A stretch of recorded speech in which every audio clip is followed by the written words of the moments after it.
Buenas tardes, somos el grupo 2 y está integrado por Daniel Muriano, quien le habla, Brenda Díaz, Eduardo Huiza, Pedro Díaz, Gabriel Molina y Álvaro Valdés.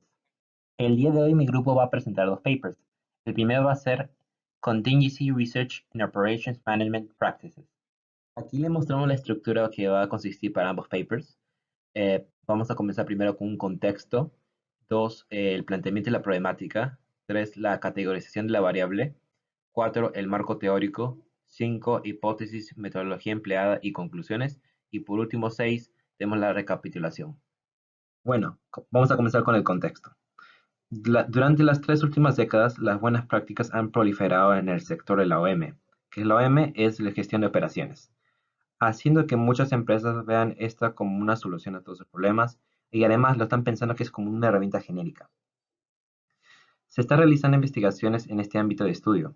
Sin embargo, muchas de las veces son hechas a través de encuestas. ¿Y qué pasa con esto? No están obteniendo a través de las encuestas los pequeños detalles, sean externos e internos o el propio contexto de la empresa en la cual se está implementando las prácticas. Bueno, el artículo nos da un ejemplo.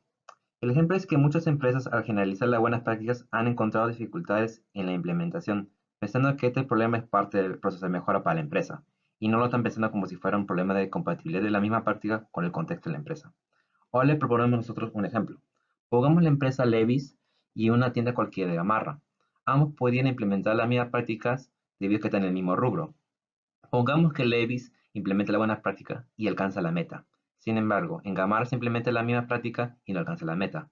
Podríamos decir que ambas empresas implementan las mismas buenas prácticas, pero no son los mismos compatibles con estas mismas prácticas. Ahora, debido a estos problemas es que se creó la OMPCR, que es la investigación de práctica de contingencia de gestión de operaciones, lo cual su función es hacer una investigación del proceso de implementación de las buenas prácticas y que se está tomando en consideración el contexto y no solo el objetivo final que se desea. A pesar de que la OMPCR es sumamente importante para el campo de la gestión de operaciones, este mismo no está completamente desarrollado y por ello se está queriendo hacer el enfoque de la teoría de contingencias para ver qué mejoras se podrían implementar. Con el contexto que acaban de escuchar, hacemos el planteamiento del problema, y esto lo ponemos en forma de pregunta. ¿Qué mejoras se podrían lograr en el campo de la gestión de operaciones usando el enfoque de la teoría de contingencia con respecto a la OMPCR? La pregunta utiliza un método científico, con un razonamiento inductivo, ya que busca ampliar los conceptos actuales con respecto a la OMPCR, debido a que se saca conclusiones y recomendaciones generales a futuro con respecto al tema a base de 35 papers recopilados. Con respecto a la categorización de las variables, la hemos categorizado en tres tipos: en la variable de decisión, en la variable de objetivo y en la variable contextual. En las variables de decisión tenemos la medición, las cuales son las métricas o KPIs establecidos según los intereses de la empresa. Y esta variable la hemos colocado aquí ya que una, una forma de medir una empresa no necesariamente va a ser la misma para medir otra. Luego tenemos el diseño de investigación, que básicamente se refiere a los distintos tipos de métodos y procedimientos empleados por la organización para realizar conclusiones. Por último, tenemos la forma empleada de ajuste, que se refiere a la relación establecida entre las variables contextuales de respuesta y de rendimiento, con el fin de observar sus interacciones y efectos en el campo organizacional. Luego de estas tenemos las variables de objetivo. En las variables de objetivo tenemos la variable de rendimiento, que son los outputs que se quiere mejorar en una organización. Estos pueden ser operacionales, financieros o de recursos humanos. Por último, tenemos las variables contextuales. En las variables contextuales tenemos la variable de contingencia, que son los elementos dependientes obtenidos según el contexto de una empresa. Un ejemplo es la cultura de un país. Debido a que algunas metodologías, como la de Lean Manufacturing, fue desarrollada en Japón, como bien sabemos, toda la cultura de ese país se caracteriza por ser básicamente disciplinada. En el marco teórico lo hemos dividido en tres puntos. La primera es la gestión de operaciones, que es la administración de los recursos productivos de la organización con el objetivo de alcanzar ventajas competitivas. Esta área en sí se encarga de la planificación, organización, dirección, control y en la mejora de los sistemas que producen bienes y servicios. Luego, como segundo punto, tenemos la teoría de contingencia, que establece que todo es cambiante. Por ello, un agente de organización debe estar atento a dichos cambios para poder tomar decisiones óptimas con el fin de cumplir sus objetivos estratégicos. A esta teoría también se le suele llamar teoría situacional. Por último, tenemos la investigación de contingencia práctica en la OM o la OMPCR, la cual nació gracias al cambio de intereses de la OM al observar el valor de sus prácticas y al comprender las condiciones contextuales bajo las cuales son efectivas. Esta investigación en sí se basa en un enfoque de contingencia y examina la relación entre las variables contextuales, el uso de las prácticas y los resultados de desempeño asociados. El paper básicamente nos afirma que con los conceptos actuales en la OMPCR no se puede seleccionar correctamente una herramienta de mejora según la contextualización de la empresa en la que se quiere emplear. Es por ello que el paper aplica una metodología inductiva, debido a que se obtienen conclusiones generales a partir de premisas particulares, a partir de los 35 papers recopilados por el autor, y además también se plantean algunas futuras investigaciones, como por ejemplo en las mediciones empleadas por las empresas, donde al observar que muchas organizaciones al tener diferentes métricas o escalas de medición se encontraban resultados conflictivos con respecto a la eficiencia de una metodología bajo un contexto. Es por ello que el paper busca desarrollar métricas generalizables. De la misma manera ocurrió en el diseño de la investigación y su forma de ajuste, en el contexto organizacional, debido a que muchos papers realizaban sus estudios de una manera sesgada y no de una manera holística, por lo cual el paper recomienda desarrollar un enfoque sistemático para lograr maneras efectivas de ajuste entre un conjunto de prácticas de gestión de operaciones y el contexto de las organizaciones. Con ello se hace hincapié a las variables de contingencia, las cuales se clasifican en 4 amplios grupos: contexto nacional y cultural, tamaño del negocio, contexto estratégico y las ya mencionadas anteriormente en todo el texto, las variables contextuales organizacionales. Básicamente, acá el reto es identificar cuáles son las contingencias que explican la mayor varianza de las variables de rendimiento, donde finalmente recae el objetivo de todo este paper: llegar a nuestras metas ya sea operacionalmente, servicialmente o financieramente. Con ello, el paper concluye que los factores contextuales influencian significativamente al uso y rendimiento de las prácticas de gestión de operaciones, reforzando la necesidad de saber más profundamente sobre la teoría de la contingencia. También infiere que si se tiene un conocimiento adecuado del proceso de selección de prácticas, este se podría mejorar con la incorporación de otras teorías tales como la teoría institucional o la teoría de la elección estratégica, con el fin de desarrollar conceptos más robustos. Finalmente, dice que el conocimiento de la contingencia también es importante para los profesionales o practicantes, debido a que el desconocimiento de los límites de aplicabilidad de las prácticas de gestión de operaciones puede llevar a su aplicación en contextos en los que no son adecuados, lo que significa una pérdida de dinero y tiempo. Haciendo una recapitulación de la metodología, se puede decir que esta metodología, según el objetivo, es una investigación científica teórica, debido a que se espera que este paper contribuya a facilitar la construcción de conceptos más robustos y sofisticados en la investigación de contingencia práctica en la gestión de operaciones. Es por ello que el paper en cada punto explicado detallaba cuáles eran los siguientes pasos para realizar futuras investigaciones. Según el tipo de inferencia, este paper ha realizado una investigación de método inductivo, ya que basa todas sus conclusiones en base a la observación de variables y hechos obtenidos por distintas investigaciones. Y según el tipo de datos empleados, esta investigación es de carácter cualitativo. Esto se debe a la recopilación de datos no numéricos, y ello explica por qué la fuente bibliográfica es tan extensa, y por otro lado, por qué el paper siempre proponía afirmaciones abiertas de carácter subjetivo. A continuación presentaremos el paper titulado The Structuring of Control Production Systems. A continuación, empezaré explicando el contexto en el que surge el problema que presenta la investigación. Este paper fue publicado en 1985. En ese entonces, la gran mayoría de empresas que ofrecían productos al mercado tenían el mismo modelo de producción, y la estructura era básicamente un número de unidades de producción. Esas unidades se encargaban de realizar las operaciones que se requería para la fabricación de un producto bien. Cada una de estas unidades buscaba cumplir con sus objetivos de producción a corto y largo plazo, pero todas tenían el mismo objetivo general, de cumplir con el indicador de Delivery Performance que mide el cumplimiento satisfactorio de la demanda de un cliente. Entonces, ¿cuál es el problema? Como mencioné anteriormente, el cumplimiento de las necesidades del mercado era un interés común del sistema de producción. Cumplir con esto significaba lograr objetivos económicos para el sistema en general, pero a su vez, para la producción significaba reducir la flexibilidad de cada una de sus unidades, ya que para cumplir con las necesidades del mercado, en este caso la demanda, en algunos casos se deberá trabajar fuera de las posibilidades de producción, referido a capacidades, materiales y recursos. Esto trae consigo tener que trabajar con buffers de inventario o de capacidades, lo que generaría stocks altos y desequilibrados, y además un rendimiento deficiente en el indicador de delivery performance, lo que significaría también perder posición en el mercado. Aquí es donde se genera un conflicto de intereses entre los distintos niveles de la organización. Entonces, los autores proponen presentar conceptos básicos para el diseño de sistemas de control de producción que logren coordinar las unidades de producción y otras áreas de la empresa para mantener una alta flexibilidad de producción y además lograr cumplir con los objetivos económicos de producción. Los autores enfatizan que la estructura de diseño no será generalizable, pero va a servir como una base robusta por donde empezar a diseñar un sistema de control de producción específico para cada empresa. Planteamiento de problema.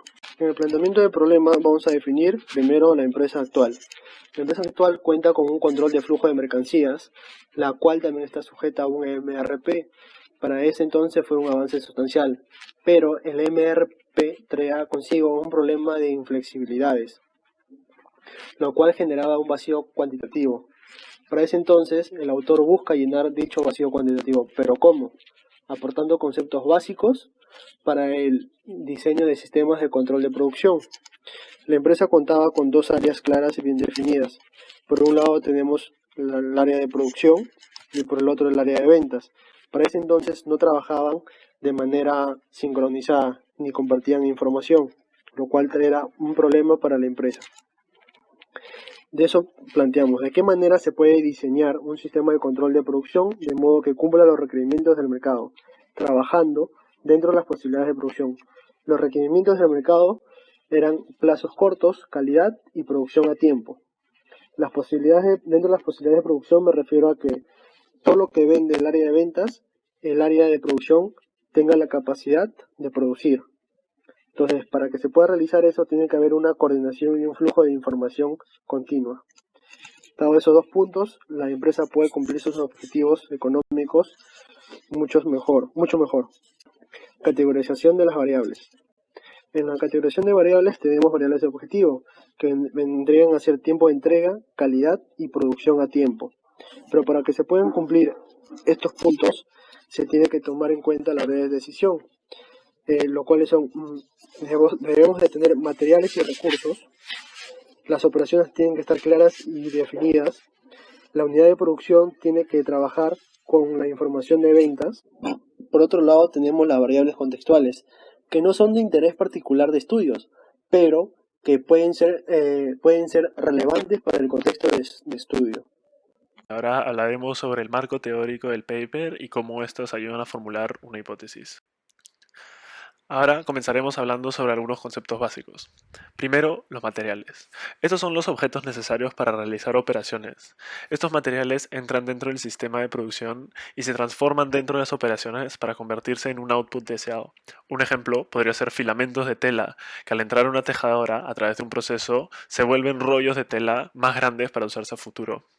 Segundo, los recursos. Podría ser un error comprensible creer que los materiales y los recursos son lo mismo. Sin embargo, los recursos no se utilizan en la transformación, pero de todas maneras se utilizan en el proceso de manufactura. Para entender esto, siguiendo con el mismo ejemplo, se puede imaginar la tejedora, la maquinaria, o el espacio que éste utiliza, o hasta la electricidad que emplea la maquinaria. Todos estos son recursos necesarios para la producción, pero no son materiales que entran en el proceso de transformación. Y tercero, operación. Estos son los conjuntos de pasos de manufactura necesarios en la fabricación de distintos productos. Para continuar con el ejemplo de procesos continuando con el ejemplo de tejer filamentos de tela, un rollo de tela constituye una serie de pasos para conformar la operación. Las operaciones son normalmente limitadas por el tipo de materiales y el tiempo que demandan. Por ejemplo, tejer la tela no es lo mismo que el teñir la tela, porque utilizan distintos materiales y distintas operaciones. Ahora que tenemos los conceptos básicos anteriores, podemos ver conceptos específicos, comenzando con la unidad de producción. Dentro de una línea de gran volumen de producción, las PU sirven como entidad de control más fáciles de manejar.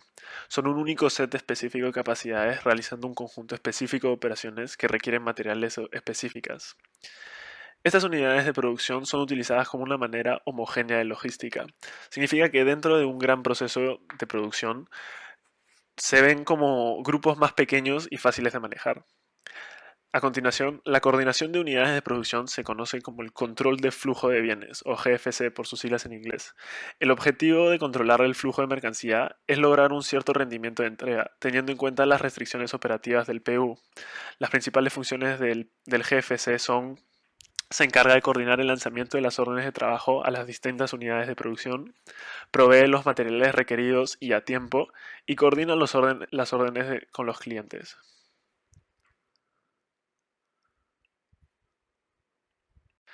Continuando con la hipótesis, el paper se basa en la observación de la realidad y analiza el contexto de 1985 y el control de producción que existía en la época. Muestra un método estructurado para el diseño de sistemas de control de producción, pero no está aplicado, pues no se basa en ninguna compañía que exista en la época, sino más bien sirve como un paper exploratorio, como una manera teórica de cómo se podría aplicar. Por lo tanto, no formula ninguna hipótesis, sino más bien busca relaciones significativas entre el número de variables que deberían ser estudiadas posteriormente. Da un primer paso al avance de la investigación con relación a este tema. Ahora mostraré la metodología realizada por los autores y el aporte realizado por la investigación. Los autores siguieron 4 pasos para llegar a mostrar la estructura de diseños de sistemas de control de producción. Primero, presentaron conceptos básicos para describir un sistema de producción, conceptos como materiales, capacidades, operaciones, entre otros. Siguieron con la introducción del concepto de unidad de producción, que será utilizado como la entidad básica para la logística y cualquier aplicación relacionada a este ámbito. Después mostró el concepto de control de flujo de bienes, o GFC en inglés, que es una parte de la descomposición del concepto de sistemas de control de producción. El control de flujo de bienes se encarga básicamente de la coordinación de las unidades de producción, además de las órdenes del cliente y proveen los materiales requeridos. Los autores terminan con la explicación de la estructura de control de flujo de bienes que han diseñado y muestran su relación con las unidades de producción. Esta es la estructura resultante, que empieza con el recibimiento de la información del área de ventas y marketing, además del estado general del sistema de producción en su totalidad, capacidades e inventarios. Luego sigue por el nivel de control de la carga de trabajo. Este nivel verificará si hay capacidad disponible de producción para la orden entrante. Siempre debe tomar en cuenta el estado de las unidades de producción en detalle.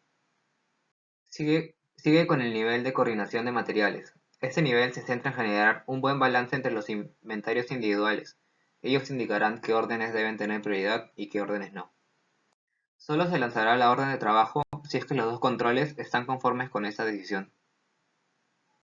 Los autores concluyen que una estructura es necesaria para diseñar un sistema de control de producción, ya que reduce altamente la complejidad de la coordinación de las decisiones tomadas entre los distintos niveles de la organización. Además, los autores concluyen que crear un diseño que sea generalizable para todas las empresas es muy complejo. Por lo tanto, incentivan a las organizaciones a adaptar la estructura del diseño que presentan según las necesidades de la empresa. El paper solo brinda una base que busca ser el inicio de este trabajo de diseño. A continuación se verán algunos aspectos del paper en relación a su clasificación. Entonces se puede decir que la investigación, según su objetivo, es una investigación básica o teórica, ya que su principal propósito fue la obtención de conocimientos sin tomar en cuenta la aplicabilidad de estos.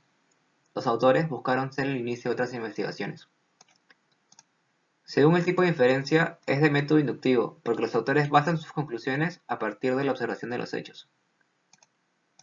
Utilizaron datos cualitativos, ya que fueron obtenidos basándose en la observación. Estos ofrecen mucha información, sin embargo es subjetiva. El fin de esos datos es la descripción de un contexto.